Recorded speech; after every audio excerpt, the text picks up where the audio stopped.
अस्सलाम वालेकुम। अभी ॾिसी रहिया आहियो पूरब टीवी। कॉम्प्रेस अॻवान कासम पत्थर जी 14वीं वरसी गुज़िरियल ॾींहुं मीरपुर बठड़ो में मल्हाई वई। जैसन क़ौमी पार्टी जे कारकुननि कॉम्प्रेस अॻवान कासम पत्थर जी मज़ार ते गुलनि जी चादर चाढ़े हाज़िरी भरी। सिंधी ॿोली जे नाम्यारे नसर नवेस ऐं क़ौमी कारकुन पत्थर सिंधी जो असुलु नालो कासम वल्द अब्दुल रहीम मेमण हो। जनवरी 1960 धारे ॻोठ काठोड़ तालुके टंडे मोहम्मद ख़ान में ॼाओ BA ताईं तइलीम पढ़ायाई।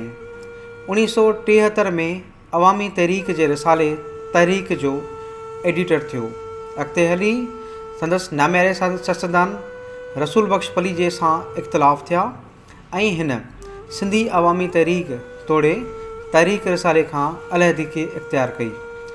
पत्थर सिंधी जी तसनीफ़ुनि में साणीअ अदब के नाम पर ऐं शाह जे शाइरी जो अवामी पहलू शामिल आहिनि। हीअ इब्तिदा खां वठी कॉम्प्रेस ख़्यालनि जो रहियो। जैसन महाज़ जो मरकज़ी अॻवान बि रही चुको हो। साईं GM सैयद, हैदर बख्श जतोई, अब्दुल वाहिद आरीसर, नूरुद्दीन सरकी, सूफ़ी हिज़ूर बख्श, यार मोहम्मद जलालानी ऐं अब्दुल ख़ालिक जुनेजे सां वेझड़ाई रहियसि। सिंधी अदबी संगत सां इब्तिदा खां वठी लाॻापो रहियसि। ज़िले ठटे जी संगत जे शाख़ुनि खे सरगर्म करण में संदसि ख़ासि किरदारु रहियो। बठोरे में वाटर सप्लाई तलाब सां संदसि बैठक हमेशह क़ौमी कारकुननि ऐं सियासी अॻवाननि जी आमाजगाह रही। हिन उसूल परस्त बेबाक सियासी ऐं क़ौमी अॻवान 18 दिसंबर 2007 ते वफ़ात कई। कासम पत्थर जी 14वीं वरसी जे मौक़े ते जैसन क़ौमी पार्टी मीरपुर बठोरो तरफ़ां मज़ार ते हाज़िरी भरे मेड़ाको मुनक़द कयो वियो।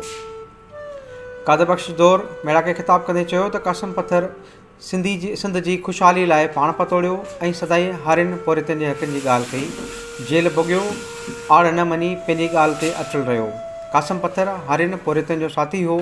सैयद फ़िक्र सां निभाउ कयो। हू वतन दोस्त माण्हू